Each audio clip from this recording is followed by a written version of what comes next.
Alors écoutez, on va reprendre notre étude aujourd'hui. La dernière fois, on a parlé du jeûne.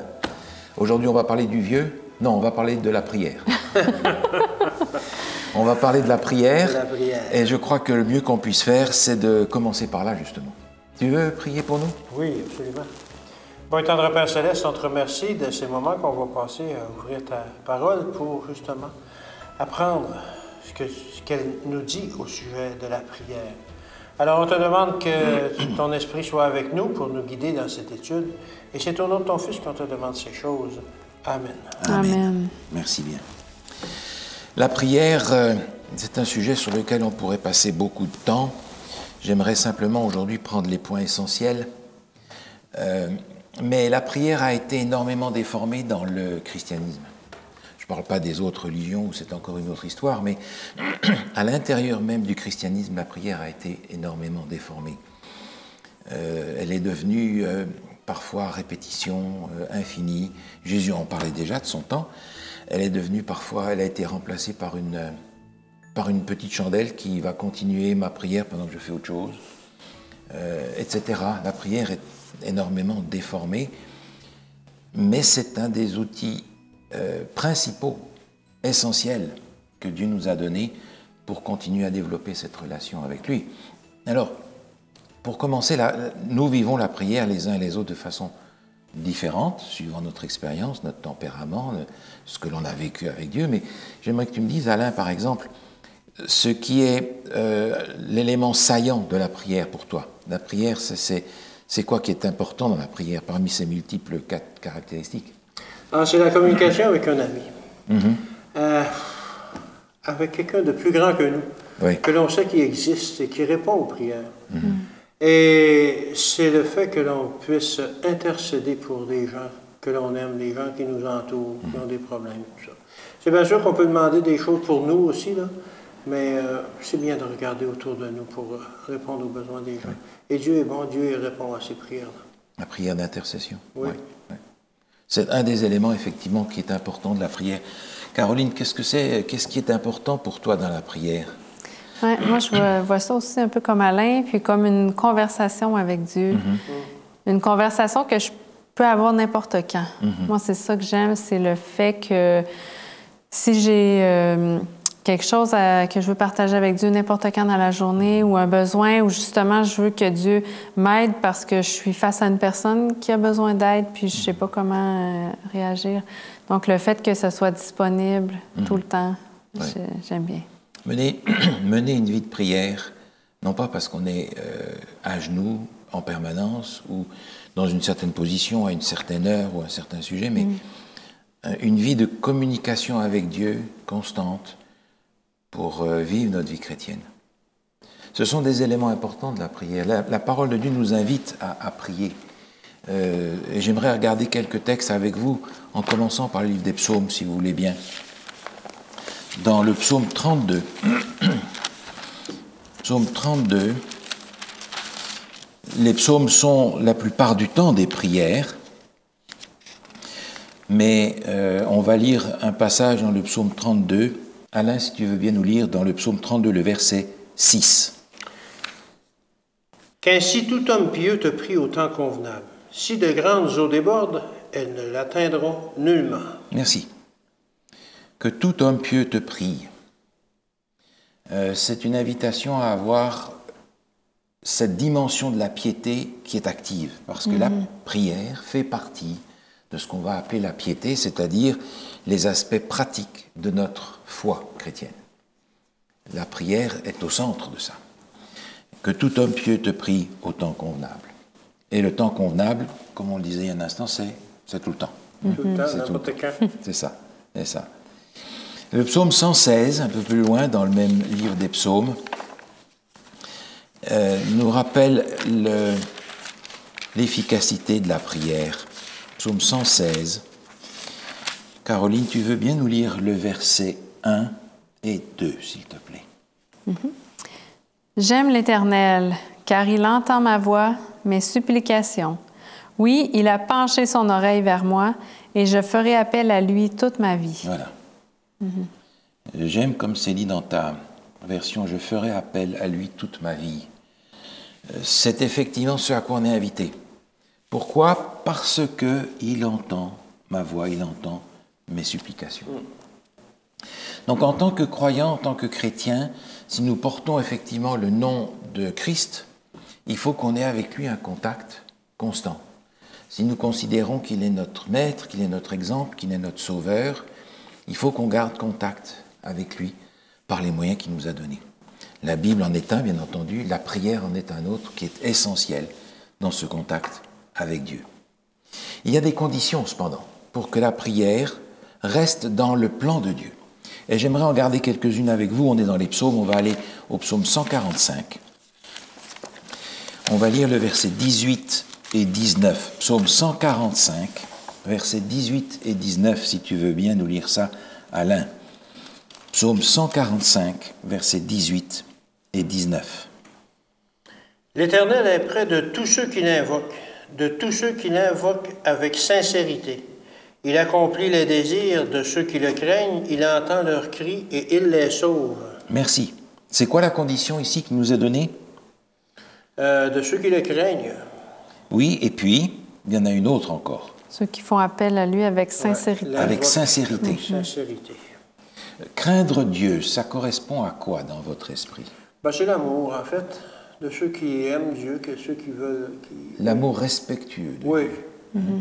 L'amour de Dieu quand je sais qui est Dieu et quand je sais qui je suis. C'est ça, oui. Chacun à sa place. Oui, c'est ça. Créateur et créature. C'est ça. Alors, celui qui reconnaît Dieu comme son Dieu va s'approcher de lui, il le craint, mais la prière, elle doit être apportée avec sincérité. C'est-à-dire être capable de se présenter devant Dieu tel qu'on est.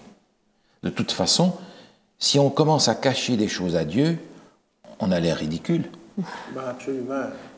Je peux te cacher des choses à toi, mais à Dieu, comment veux-tu? Alors si je commence à jouer à cache-cache avec Dieu, comment est-ce que ma prière va être sincère? Sincère vient de cette expression latine « sans cire », parce que les acteurs dans le théâtre étaient maquillés, ils avaient un masque de cire qui leur donnait une autre personnalité que ce qu'ils avaient, et dans le théâtre, ils jouaient le rôle de ci, de ça, d'autre chose. Et sans cire, sincère, c'est tel que moi je suis. Je ne joue pas à quelqu'un d'autre. Je suis tel que je suis, et c'est comme ça que je me présente devant Dieu. De toute façon, il me voit comme je suis. Donc si j'essaie d'être quelqu'un d'autre, ça ne marche pas. Donc la sincérité, c'est une condition essentielle. Voilà. Il y a d'autres conditions. J'aimerais voir une autre condition avec vous pour l'exaucement de la prière dans le deuxième livre des Rois. Deuxième livre des Rois, au chapitre 22. Deuxième livre des Rois, chapitre 22.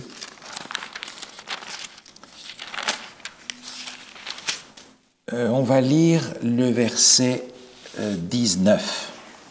Et elle a une condition importante à la prière.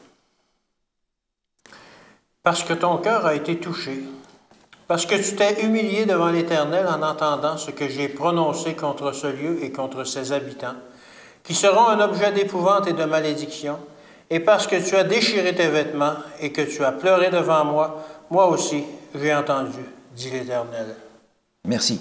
Alors ça veut dire que si je veux que Dieu m'entende, il faut que je déchire mes vêtements et que je pleure. Est-ce que c'est ça? Non, c'est pas ça que ça veut dire. Alors ça veut dire quoi?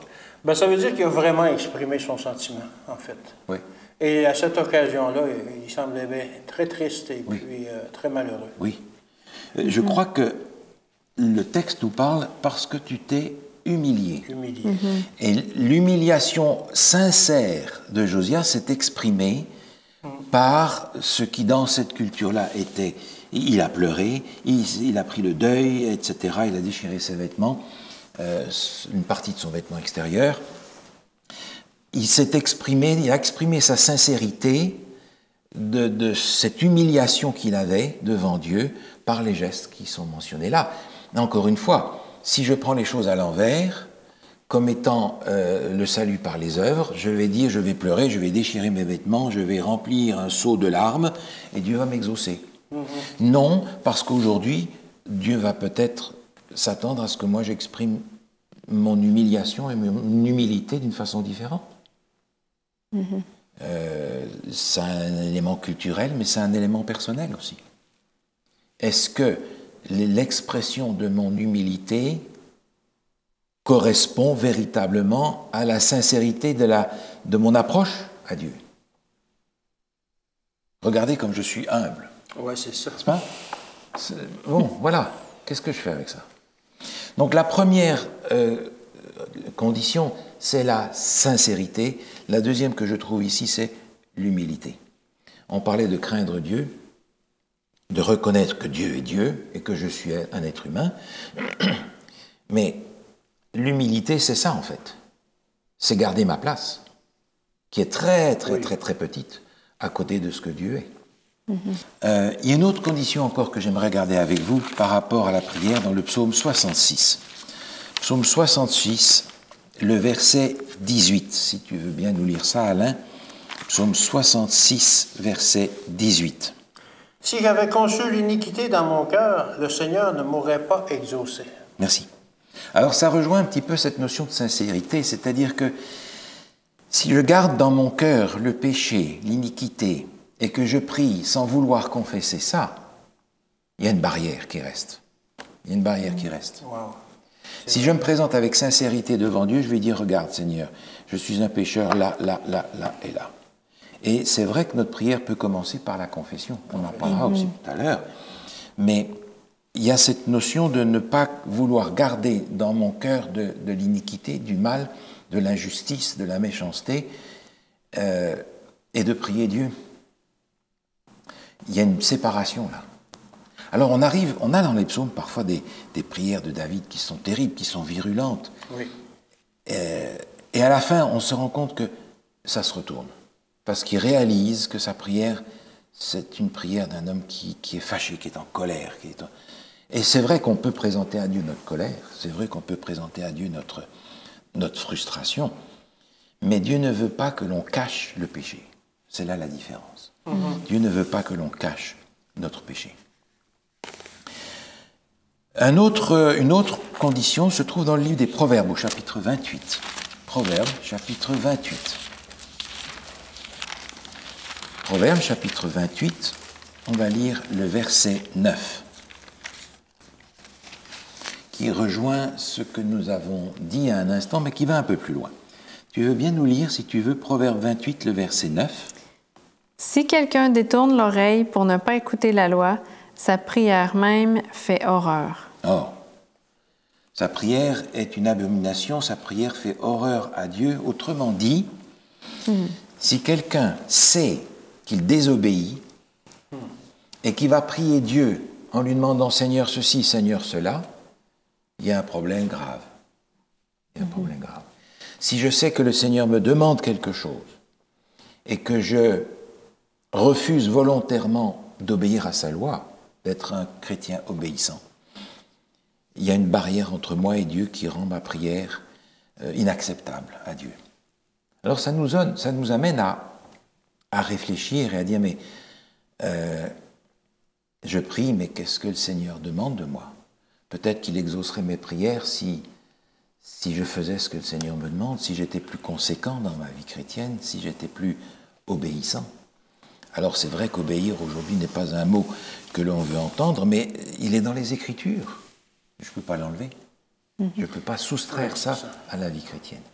Et de dire que sa prière même est une abomination, c'est quelque chose de grave. C'est quelque chose qui rebute Dieu, là, qui lui fait horreur, qui le fait vomir. Oui. C'est un vocabulaire fort pour nous comprendre à quel point Dieu est sérieux quand il parle du contact avec lui et de la prière.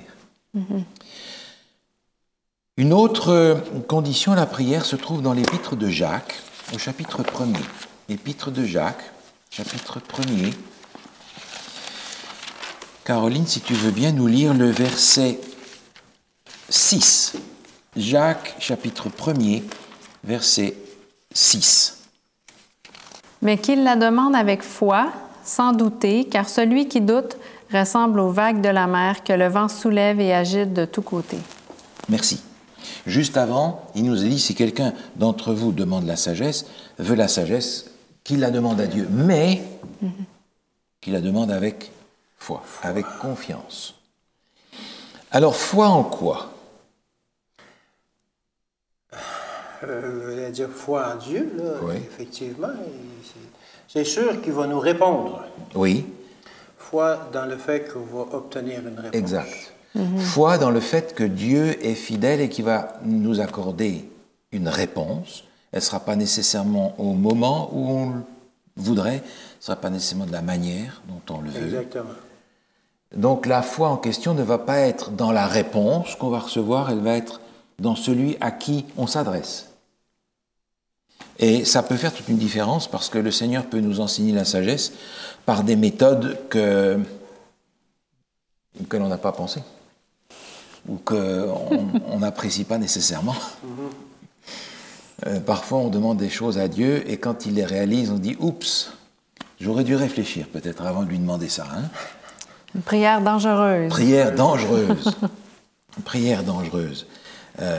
On a foi dans le Seigneur qui répond et parfois on fait des prières plus dangereuses qu'on imagine. Qu'il la demande avec foi, confiance en Dieu, sans douter. Une dernière condition que j'ai ici se trouve dans l'évangile de Marc. L'évangile de Marc, c'est une condition un petit peu différente, mais c'est une condition à une prière particulière.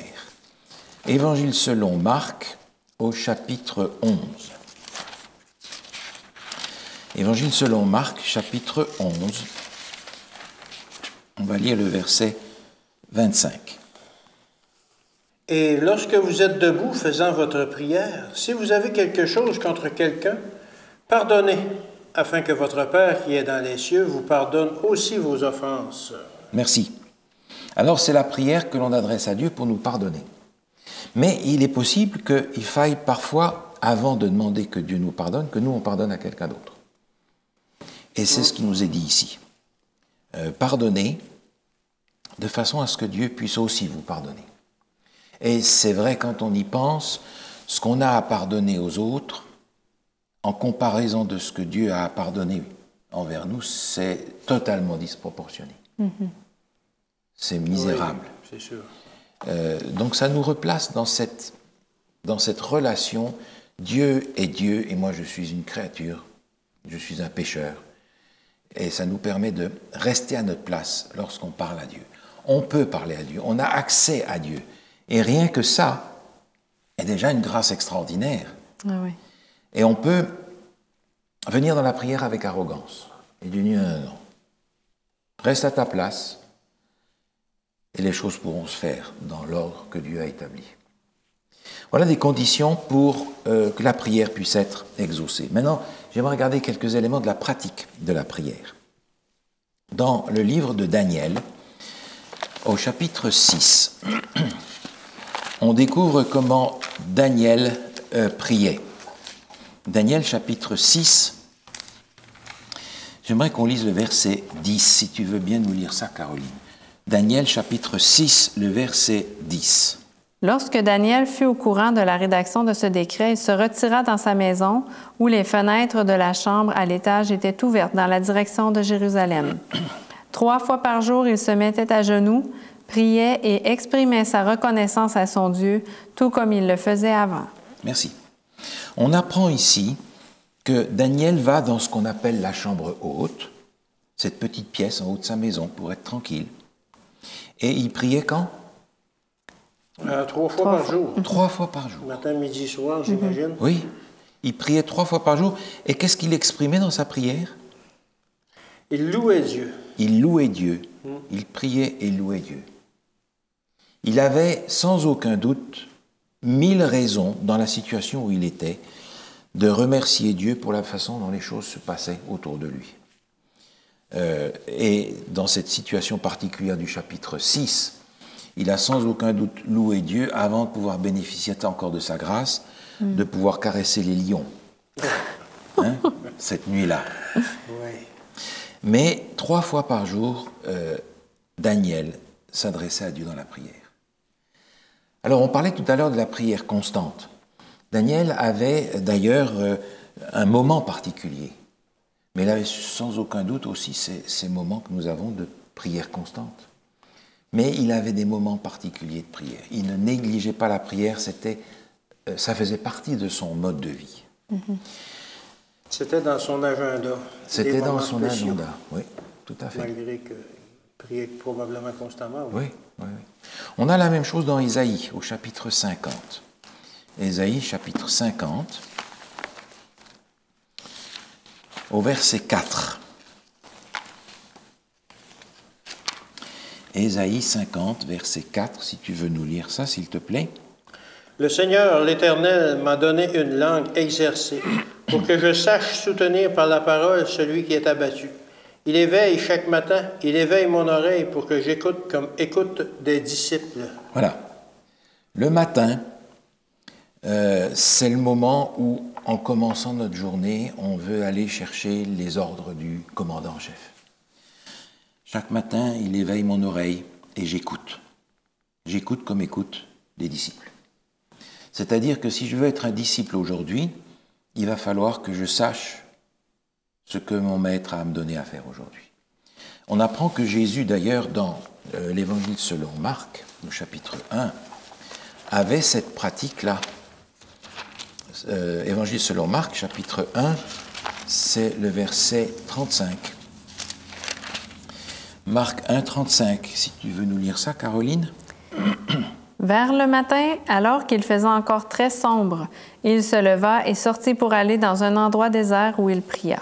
Voilà. Jésus va commencer, avant que l'agitation commence, avant même que les disciples aient ouvert l'œil, bien il allait, lui, prier dans un endroit désert, entendez par là un endroit tranquille, où il n'y a personne, pas nécessairement dans le sable, hein, on s'entend, et il priait là, il voulait être tranquille. Et quand les disciples se réveillent, ils commencent à le chercher partout. Ils ont appris avec le temps qu'il avait un moment particulier le matin pour commencer. Il s'approchait de Dieu dans la prière. On peut se demander ce que Jésus avait besoin de prier, oui. Lui qui était... Oui, ben, on dit ça quand on pense à Jésus en tant que divin. Oui. Mais quand on pense qu'il était 100% humain comme nous, c'est ça. Je me dis que j'ai en réalité autant besoin de prier que lui. Encore plus. En fait. Ah oui. Oui. Et il avait avec Dieu ce contact tellement fort que ça lui permettait de vivre une vie sans péché. Et la prière a, entre autres, cet objectif-là aussi, de nous amener à développer un contact qui nous permet d'éliminer le péché.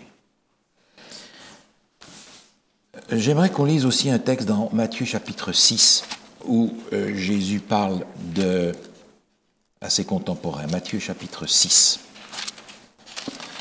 Parce que la prière était déjà terriblement déformée dans ce temps-là.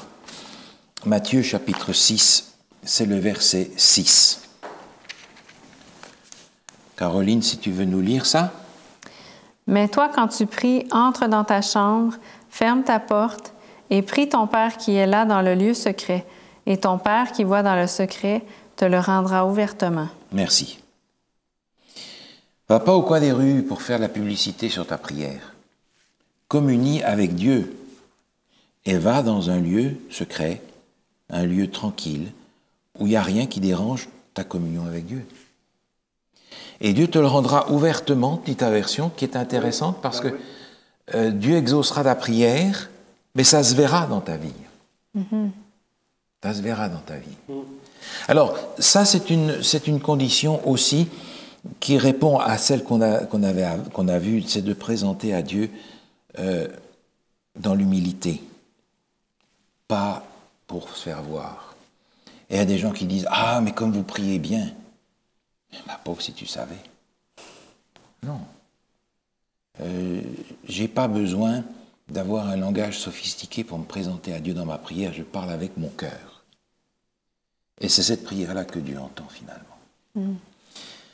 Dans la première épître de Jean, première épître au chapitre 5, il y a un élément aussi là de la pratique de la prière. Première épître de Jean, chapitre 5, c'est le verset 14. Première épître de Jean, chapitre 5, verset 14. Si tu veux nous lire ça, Alain. Nous avons auprès de lui cette assurance que si nous demandons quelque chose selon sa volonté, il nous écoute. Merci. Si nous demandons quelque chose selon sa volonté, Et vous vous souvenez, Jésus, dans sa prière à Gethsémani, « Seigneur, éloigne cette coupe de moi parce que je ne supporte pas, mais que ta volonté soit faite. » On peut dire à Dieu, voilà, je veux ça, je veux ça, je veux ça, je veux ça. Merci. Amen. Et tu as dit que tu exaucerais nos prières.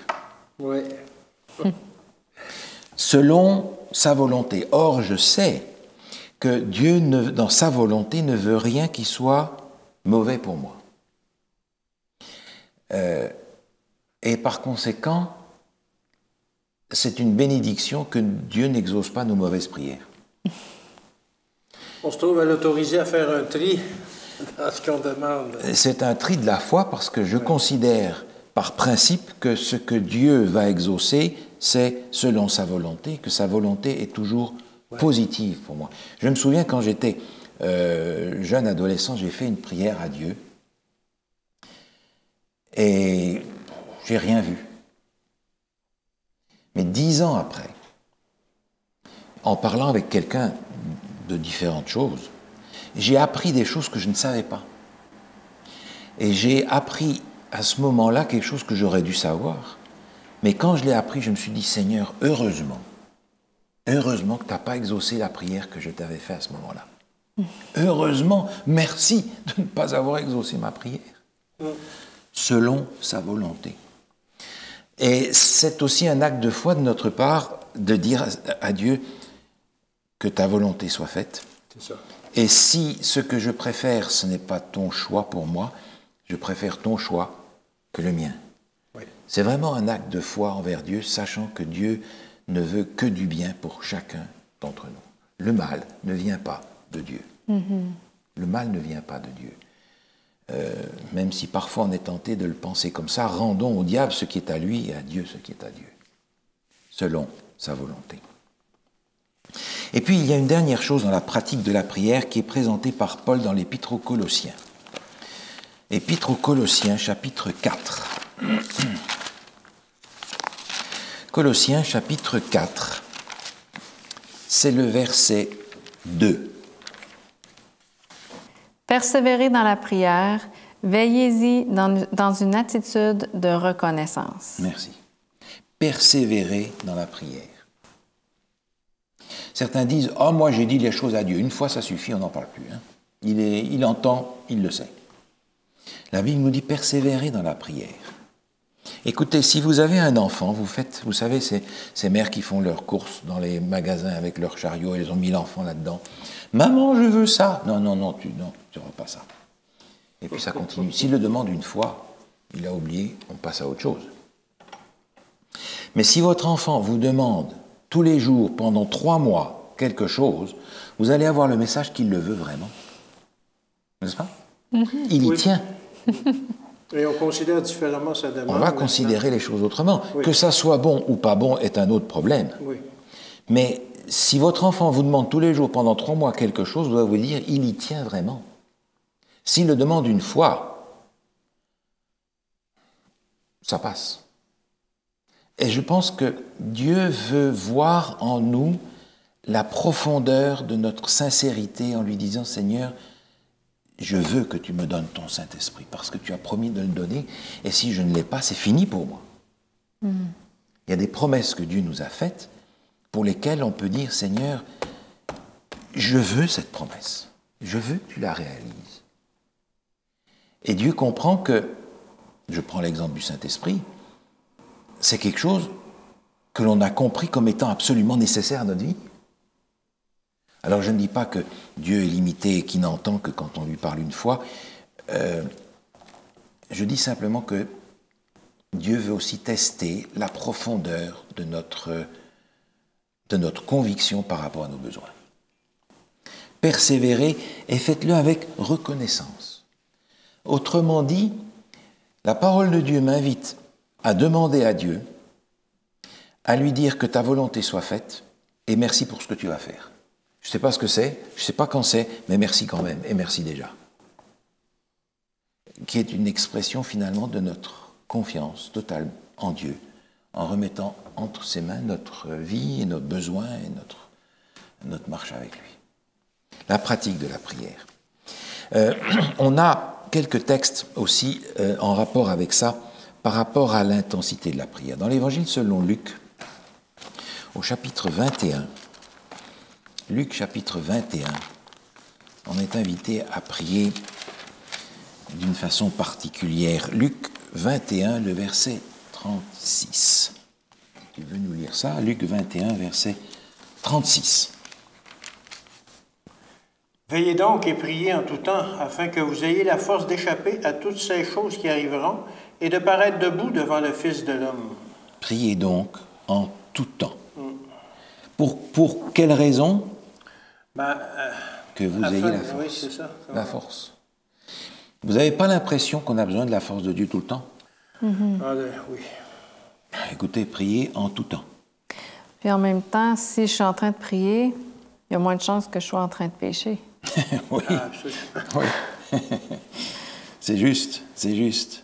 C'est la prière qui va nous permettre d'être connectés avec Dieu et de résister à tout ce qui se présente à nous. Priez en tout temps, de sorte que vous ayez la force de traverser tout ce qui va arriver à la fin des temps et de paraître debout quand Jésus reviendra. C'est une manière de dire, à la fin des temps, redoublez de prière parce que vous allez en avoir sérieusement besoin. N'est-ce pas?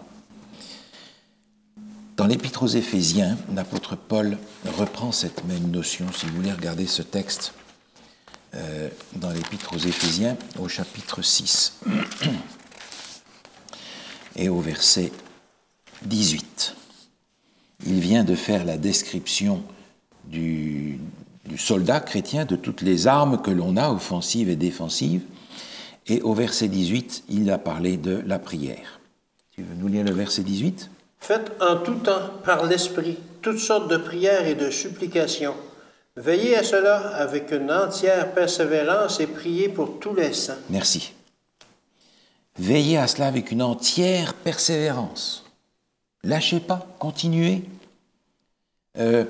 Entre guillemets, cassez les pieds à Dieu jusqu'à ce qu'il comprenne à quel point vous acceptez d'être dépendant de lui. Veillez-y avec une entière persévérance. Et il dit cela dans un contexte particulier. Et priez pour tous les saints, tous les gens qui nous entourent. C'est ça. Alors, on a beaucoup de textes, on en a aussi dans l'Ancien Testament. Vous vous souvenez de ce passage dans le livre des Chroniques où il est dit « Si mon peuple prie, s'humilie et cherche ma face, je pourrais faire ceci et cela. » Donc, c'est une manière de nous rappeler cette persévérance, cette intensité dans la prière, qui n'a rien à voir avec la prière que l'on peut parfois arriver à donner à Dieu au début de notre pas, et puis qui est devenue une formule, une forme à remplir. Dieu veut une prière dans laquelle notre cœur se trouve. Et ce que tu mentionnais et que l'on trouve ici m'amène à parler à un point suivant. On a parlé du jeûne la dernière fois, donc je ne vais pas revenir sur cette notion de jeûne dont on a parlé l'autre fois, mais revenir sur la notion d'intercession. Prier aussi pour tous les saints. J'aimerais prendre un texte, d'ailleurs, on pourrait regarder aussi, pour rester à la même page, le verset 19, avant d'aller dans l'Ancien Testament, dans Éphésiens 6, verset 19. Tu veux nous lire ce texte aussi? Eh oui. Priez pour moi afin qu'il me soit donné, quand j'ouvre la bouche, de faire connaître hardiment et librement le mystère de l'Évangile. Merci. Priez pour tous les saints, mais priez pour moi. Non pas que Paul se sent là au-dessus de tout le monde, il a besoin de personne, c'est vous qui avez besoin de prier. Non, il a dit, écoutez, priez pour moi parce que Paul sait très bien qu'il est capable de faire plein de bêtises. Et d'avoir les autres qui prient pour lui est une nécessité. J'aimerais regarder un texte dans le livre de l'Exode, au chapitre 32, où on a ici un exemple d'intercession qui est assez extraordinaire. C'est l'exemple de Moïse. Vous vous souvenez, il y avait eu cet événement assez catastrophique du veau d'or. Et à la suite de ça, Moïse va prier d'une façon tout à fait particulière. Et j'aimerais qu'on lise dans Exode 32, le verset 32 et 33. Pardonne maintenant leurs péchés. Sinon, efface-moi de ton livre que tu as écrit. L'Éternel dit à Moïse, « C'est celui qui a péché contre moi que j'effacerai de mon livre. Il y a une discussion entre Moïse et Dieu. Et Moïse dit, écoute Seigneur, pardonne. Et il va lui-même mettre son salut dans la balance en disant, je préfère que tu m'effaces de ton livre de vie, mais garde ce peuple. Et Dieu lui dit, mais ça ne marche pas comme ça. C'est celui qui a péché qui doit. Et plusieurs fois dans les Écritures, il nous est rappelé ça, bien qu'il y ait dans ce contexte-là une sorte de responsabilité collective, mais Moïse ici intercède pour le peuple d'une façon extrême. Pardonne, et plutôt que de ne pas leur pardonner, laisse-moi mourir de la mort éternelle, efface-moi du livre de vie. Mais c'est énorme, c'est énorme. Ça, c'est la prière d'intercession. Vous vous rendez compte? Prière d'intercession. Une prière d'intercession qu'on retrouve sur la croix, où Jésus dit « Pardonne-leur, car ils ne savent ce qu'ils font. » En fait, ils savaient très bien ce qu'ils faisaient. Et Jésus essaie de trouver encore un argument, trouver quelque chose pour les disculper. Ils ne savent pas ce qu'ils font, Seigneur. Ils ne savent pas, pardonne-leur. Une intercession incroyable, alors que Jésus est en train justement de donner sa vie pour que puisse être pardonné ceux qui l'acceptent. Un autre exemple dans le livre des Actes, au chapitre 12. Actes, chapitre 12.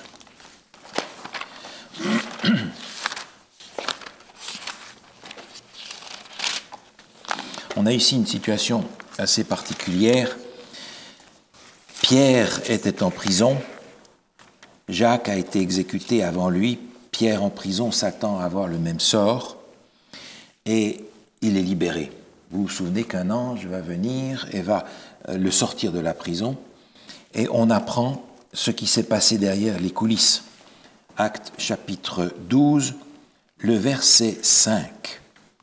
Pierre, donc, était gardé dans la prison et l'Église ne cessait d'adresser pour lui des prières à Dieu. Merci. Et ce qui est drôle dans cette histoire, c'est que lorsque Pierre arrive là où les gens sont en train de prier, ils n'arrivent pas à y croire. Ils sont surpris. Ils sont surpris par cette délivrance auquel ils ne s'attendaient pas, mais qui est la réponse à leur prière.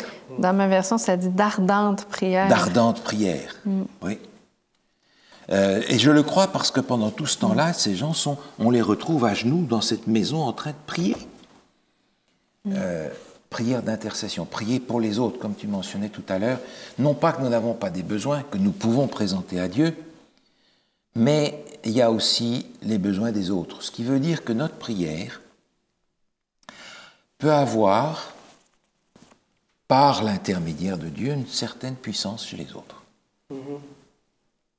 On est en train de dire, Seigneur, si cette personne ne prie pas pour elle, moi je prie pour elle et je te demande d'agir dans sa vie. Ouais.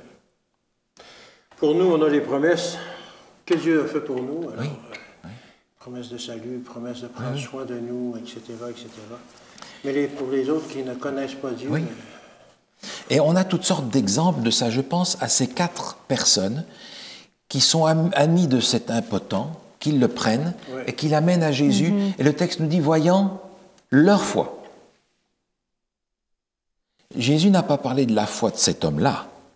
Il a parlé de la foi de ces 4 hommes qui ont été jusqu'à faire un trou dans le toit pour le descendre devant Jésus et que Jésus agisse. Voyant leur foi. Par conséquent, ma foi peut servir à d'autres. La foi d'une mère peut servir pour ses enfants.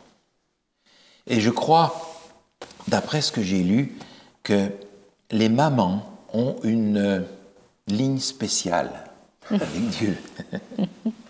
Une ligne spéciale parce que les mamans ont une puissance de prière et d'intercession pour les enfants qui est assez particulière. Et je crois que Dieu entend par cette ligne spéciale, une ligne directe, une ligne rouge vers le ciel. J'aimerais prendre un autre texte pour mentionner encore cette notion d'intercession dans l'évangile de Luc au chapitre 22. Luc chapitre 22. Et on va lire, si vous voulez bien, le verset 31 et le verset 32. Simon, Simon, Satan vous a réclamé pour passer au crible, comme le blé. Mais moi, j'ai prié pour toi, afin que ta foi ne disparaisse pas. Et toi, quand tu seras revenu à moi, affermis tes frères. Merci. Je découvre que dans mon ignorance, Jésus est en train de prier pour moi. Vous vous souvenez que Pierre avait dit « Ah, j'irai à la mort pour toi ». Et puis quelques heures après, c'était la panique générale. Jésus dit « J'ai prié pour toi afin que ta foi ne défaille point ». Et il aurait fallu que Pierre prie pour lui aussi. Et il lui dit « Même si ta foi défaille, quand toi tu seras revenu à moi, tu pourras servir les autres, mais il faudra que tu reviennes d'abord. » Alors je suis particulièrement encouragé de voir que je peux prier pour les autres et que ma prière pour les autres peut avoir une action dans leur vie parce que Dieu va agir dans leur vie. Mais je suis extrêmement impressionné parce que j'apprends que Jésus est en train de prier pour moi. Et quand on va dans l'Épître aux Romains, au chapitre 8, on apprend que Jésus est à la droite de Dieu et qu'il intercède pour nous. Oui, c'est vrai. Et je me dis, mais Seigneur Jésus est en train de prier pour chacun de ses enfants. Alors, j'apprécie que vous priez pour moi. Et c'est une nécessité de le faire. L'apôtre Paul disait, priez aussi pour moi. Mais quand je sais que Jésus prie pour moi, c'est encore une autre dimension. C'est incroyable. C'est une dimension d'intercession qui va encore au-delà de la prière que l'on a les uns vis-à-vis des autres. Maintenant, on entend toutes sortes de prières et la Bible, je crois, est claire sur la façon dont nous sommes invités à prier. Alors j'aimerais regarder ce texte qui est dans l'Évangile de Jean, chapitre 16. Évangile de Jean, chapitre 16. Et on va lire le verset 23 et 24. Évangile selon Jean, chapitre 16, versets 23 et 24. En ce temps-là, vous ne m'interrogerez plus sur rien. En vérité, je vous le dis, ce que vous demanderez au Père, il vous le donnera en mon nom. Jusqu'à présent, vous n'avez rien demandé à mon nom. Demandez et vous recevrez, afin que votre joie soit parfaite. Merci. Jusqu'à présent, vous n'avez rien demandé en mon nom.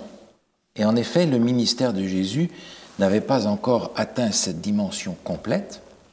Mais maintenant, Jésus leur dit, dans le contexte de cette promesse du Saint-Esprit, au chapitre 16, demandez au Père, il vous le donnera en mon nom. Autrement dit, on est invité à prier Dieu au nom de Jésus. Et ça, c'est logique parce que qui sommes-nous, pécheurs, pour nous présenter à Dieu sans l'intermédiaire, l'intercession de Jésus? Et l'intercession de Jésus prend une dimension extraordinaire parce que c'est Jésus qui vient et qui dit à Dieu, Seigneur, cette personne-là, elle a vraiment besoin de toi. Exauce. Et je peux pas imaginer que Dieu dise à Jésus, écoute, non, c'est fini cette histoire-là. C'est Jésus qui plaide pour moi. Mais c'est une garantie extraordinaire. Alors on entend aujourd'hui souvent des gens qui prient et qui ne prient pas au nom de Jésus. Alors je peux m'adresser à Dieu dès le début de ma prière en lui disant, Seigneur, je ne viens pas avec arrogance, je ne viens pas avec un ton hautain, je viens caché en Jésus-Christ pour me présenter devant toi. Et malheureusement, certains n'emploient pas même cette formule et certains emploient la formule comme une formule. Au nom de Jésus, Amen. Comme pour dire, c'est fini. Mais ce n'est pas une formule, c'est une réalité dont j'ai terriblement besoin. J'ai besoin que Jésus intercède pour moi pour que ma prière soit acceptable aux yeux de Dieu. Qui suis-je pour prier Dieu, moi? N'est-ce pas? J'ai besoin de l'intercession de Jésus et par conséquent, j'apprends, peu de temps avant que Jésus meure et remonte au ciel, que maintenant les choses vont changer parce que Jésus, dans le ciel, va intercéder pour moi auprès de Dieu et je suis par conséquent invité à prier au nom de Jésus, grâce à Jésus, au travers de Jésus, par les mérites de Jésus, pour que Dieu reçoive ma prière et y réponde selon sa volonté, sa bonne volonté à mon égard. Alors, si la formule au nom de Jésus est devenue une formule, changeons la formule, mais ne changeons pas ce que cette formule veut dire. Enfin, elle est essentielle, elle est extrêmement importante. Quand on prie, on est invité à prier au nom de Jésus. C'est vrai qu'on est invité dans notre prière, et j'aimerais lire tout à l'heure quelques passages à ce sujet-là, et de prier Dieu comme on parlerait à notre meilleur ami. On n'a pas besoin d'employer du langage académique et de prier à Dieu en vers. Mais ça ne veut pas dire que prier Dieu, c'est parler à notre copain d'à côté. Non. Et reconnaître que nous avons besoin de l'intercession de Jésus pour que notre prière soit recevable auprès de Dieu, c'est rester à notre place. Et même si on a la grâce d'avoir accès à Dieu par Jésus, c'est reconnaître qui nous sommes. Par conséquent, prier Dieu comme si c'était notre copain n'est pas nécessairement la manière de s'adresser à lui. J'aimerais qu'on lise un autre texte dans Jean chapitre 14. Jean chapitre 14. Et on va lire le verset 13 et 14, qui en réalité nous disent essentiellement la même chose. Tout ce que vous demanderez en mon nom, je le ferai, afin que la gloire du Père soit révélée dans le Fils. Si vous me demandez quelque chose en mon nom, je le ferai. Merci. Jésus est en train d'insister ici. Il dit, voilà, je vais monter au Père, mais quand vous demanderez quelque chose, demandez-le en mon nom. Et je le ferai. Demandez en mon nom. Parce que le rôle de Jésus va justement être précisément dans cette période-là, d'être cet intercesseur, cet intermédiaire dont nous avons tant besoin.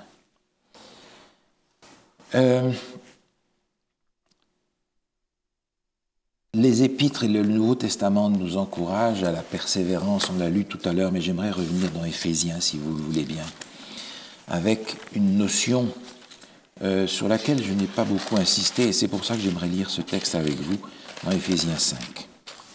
Éphésiens 5, Éphésiens 5, c'est le verset 20. Mais pour avoir la chose en son entier, on va lire 19 et 20, si vous voulez bien. Entretenez-vous par des psaumes, par des hymnes et par des cantiques spirituels, chantant et célébrant de tout votre cœur les louanges du Seigneur. Rendez continuellement grâce pour toutes choses à Dieu le Père, au nom de notre Seigneur Jésus-Christ. Merci. Donc notre prière peut facilement devenir une liste de courses qu'on envoie à Dieu. Seigneur, j'ai besoin de ça, de ça, de ça, de ça, de ça. Amen. Mais ici, on est invité à s'adresser à Dieu avec des psaumes, des louanges, des cantiques, avec des remerciements, avec de la reconnaissance, à nous adresser à Dieu non seulement avec une liste de courses pour nous-mêmes ou pour les autres, mais de nous présenter à Dieu et de reconnaître qui est Dieu, de le reconnaître dans sa grandeur, de le reconnaître dans son amour, de le reconnaître dans son immensité en tout. Pas seulement pour lui demander quelque chose. Mais nous sommes invités, faites connaître à Dieu vos besoins. C'est aussi une parole de l'apôtre Paul. Donc on est invité à le faire, mais à ne pas faire que ça.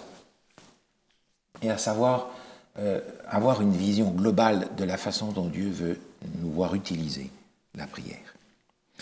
Alors j'aimerais simplement vous proposer quelque chose de simple pour nous rappeler de la prière. La prière est un acte de foi. Oui. A, C, T, E et un S parce qu'on le fait souvent. Ce sont des actes de foi. Et pour chacune de ces lettres, il y a quelque chose que j'aimerais souligner. Alors, on va prendre juste un texte pour ça. Il y en aurait d'autres, on pourrait les chercher, mais pour simplifier les choses, un texte parmi tous ceux qu'on a. A pour adoration. Psaume 104. Psaume 104. A pour adoration. Psaume 104, le verset 1. Mon âme, bénis l'Éternel. Éternel mon Dieu, tu es infiniment grand. Tu es revêtu d'éclat et de magnificence. Voilà. Adoration. Reconnaître Dieu et savoir sincèrement voir la grandeur de Dieu, la puissance de Dieu. Et plus on est là en train de manifester notre adoration dans ce que Dieu est, plus on se rend compte de notre petitesse et de notre besoin. A pour adoration. C pour confession. Confession. Psaume 51. Le psaume sur la confession, le très beau psaume que David a écrit sur la confession. On ne va pas le lire en entier, on va simplement lire le verset 6, si vous voulez bien. 5 et 6. Car je reconnais mes transgressions et mon péché est constamment devant moi. J'ai péché contre toi seul. J'ai fait ce qui est mal à tes yeux. C'est pourquoi tu es juste dans tes paroles, sans reproche dans ton jugement. Merci. Ici, on a la confession de David à Dieu. Et je crois que c'est un élément qui fait partie de la prière. Adoration, confession, reconnaître que nous sommes des pécheurs. Et en plus, non seulement parce que nous avons commis tel acte et tel acte, mais parce que nous sommes pécheurs. Oui. Nous avons donc besoin de nous confesser à Dieu parce que nous sommes pécheurs. Pas simplement pour les actions, mais pour ce que nous sommes. A pour adoration, C pour confession, et là je vais tricher. Oui. T, te remercier. Ah. Daniel chapitre 2. Daniel chapitre 2. Alors, en anglais, ça va bien parce qu'il y a Thanksgiving qui commence avec un T. Okay, mais oui. Pas en français, vous comprenez?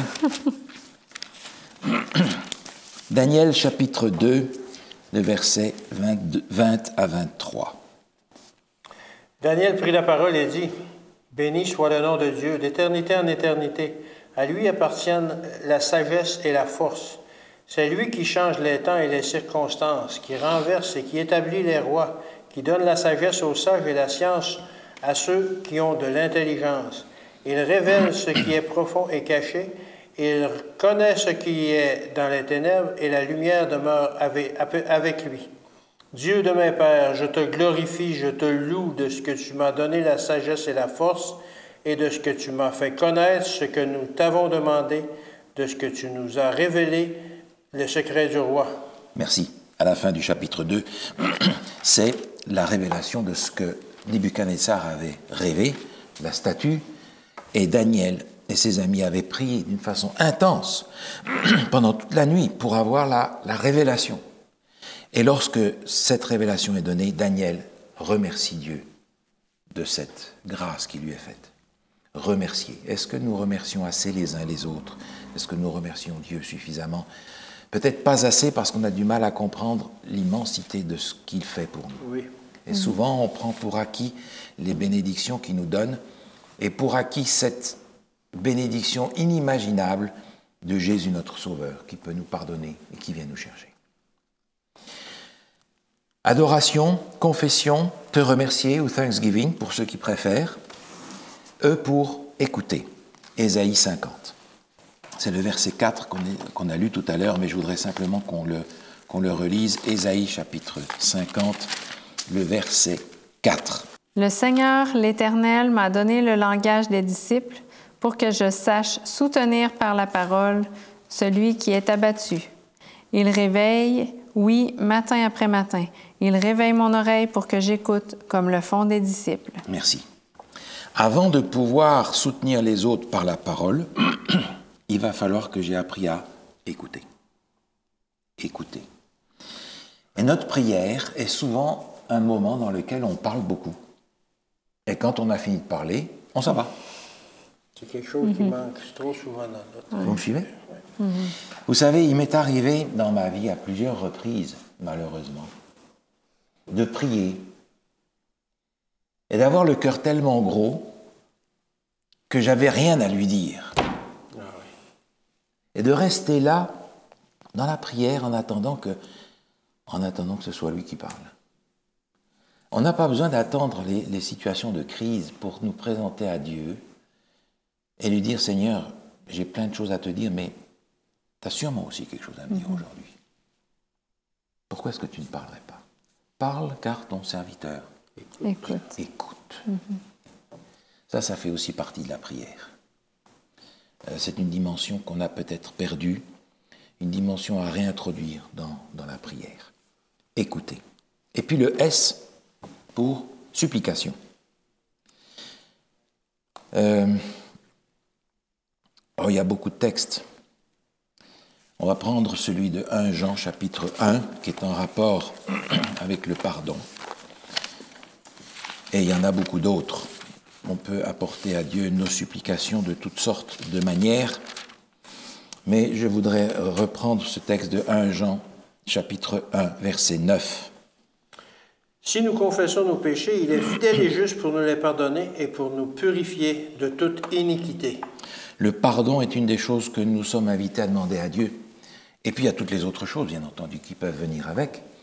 Nos besoins réels, les besoins des autres, l'intercession, comme on l'a vu. Mais les supplications font aussi partie de tout cela. L'apôtre Paul en parle aussi dans les Épîtres, de présenter nos supplications à Dieu avec reconnaissance. Alors, A-C-T-E-S. Adoration, confession, remerciement, écoute, supplication. Et c'est vrai que nos prières parfois manquent dans une de ces dimensions ou dans l'autre. Cette simple manière de revoir la prière nous permet peut-être de combler dans nos prières l'élément qui manque pour que notre prière soit selon le plan de Dieu. J'aimerais simplement, en terminant, vous lire 2-3 paragraphes que je trouve extrêmement intéressants en rapport avec la prière. Le premier se trouve dans le livre Vers Jésus, à la page 100, où il est dit « Prier, c'est ouvrir à Dieu son cœur comme on le ferait à son plus intime ami. Non pas que la prière soit nécessaire pour instruire Dieu de ce qui nous concerne, mais nous met à même de le recevoir. La prière ne fait pas descendre Dieu jusqu'à nous. Elle nous élève jusqu'à lui. » Ça, c'est une définition que je trouve admirable de la prière. Et c'est vrai que dans nos prières, on voudrait souvent attirer Dieu à nous pour qu'il fasse ceci, qu'il fasse cela et qu'il fasse ça. Et quand il ne le fait pas de cette façon-là, peut-être qu'on dit Dieu n'a pas répondu. Oui. Alors que le Seigneur voudrait nous élever jusqu'à lui pour nous faire comprendre ce dont nous avons réellement besoin. Un autre paragraphe tiré du livre Ministère évangélique. La prière est la respiration de l'âme. C'est le secret de la puissance spirituelle. On ne saurait lui substituer aucun autre moyen de grâce tout en conservant la santé de l'âme. La prière met l'âme en contact direct avec la source de la vie. Elle fortifie les nerfs et les muscles de l'expérience religieuse. Négliger l'exercice de la prière ou ne s'y adonner que d'une façon intermittente, quand cela nous convient, c'est perdre contact avec Dieu. Le sens spirituel s'émousse, la religion manque de santé et de vigueur. Effectivement, l'expérience chrétienne nous montre que c'est tout à fait juste. C'est ainsi que ça marche. Une dernière phrase qui a été écrite en 1908. La prière est indispensable, c'est la vie de l'âme. La prière en famille, la prière publique ont leur importance. Mais c'est la communion intime avec Dieu qui fait vivre l'âme. C'est pas parce qu'on prie à l'église ou parce qu'on a le culte de famille qu'on est dispensé d'avoir ce contact personnel intime avec Dieu. Il y a ces 3 formes de prière, la prière publique, la prière familiale et la prière personnelle, qui ont chacune des sujets différents. Et je ne peux pas non plus mélanger les sujets les uns avec les autres. Mais la prière dont nous avons parlé aujourd'hui est principalement la prière personnelle, la prière individuelle où on s'approche de Dieu. Et nous avons besoin, je crois, de redécouvrir ce qu'est la prière parce que, vu que nous la pratiquons souvent, nous pouvons tomber dans les routines, dans les habitudes, dans des rites, dans des répétitions, et finalement nous écarter du plan que Dieu a pour la prière. On prie ensemble, justement? Oui. Oui. Seigneur, merci pour la prière. Et pardon de ce que nous l'avons utilisée de travers, si souvent, sans nous en rendre compte même. Mais Seigneur, en lisant ta parole, nous nous rendons compte que la prière est bien plus que ce que nous en avons fait. Accorde-nous la grâce de pouvoir nous présenter en ta présence, d'avoir le sentiment d'être reçu dans une audience particulière auprès de Dieu et de recevoir de ta part la force, la paix, la joie dont nous avons besoin pour continuer notre marche. Mais Seigneur, au-delà de ce que nous te demandons pour nous-mêmes, nous t'en prions, agis dans le cœur de ceux pour lesquels nous prions et qui ont besoin de te connaître, besoin d'être aussi délivrés comme tu l'as fait pour nous. Et Seigneur, nous te louons de ce que nous pouvons nous tourner vers toi au nom et grâce à Jésus. C'est en son nom que nous le faisons. Amen. Amen. Merci beaucoup. On continue la prochaine fois. Merci. Les outils que Dieu nous a donnés. Merci.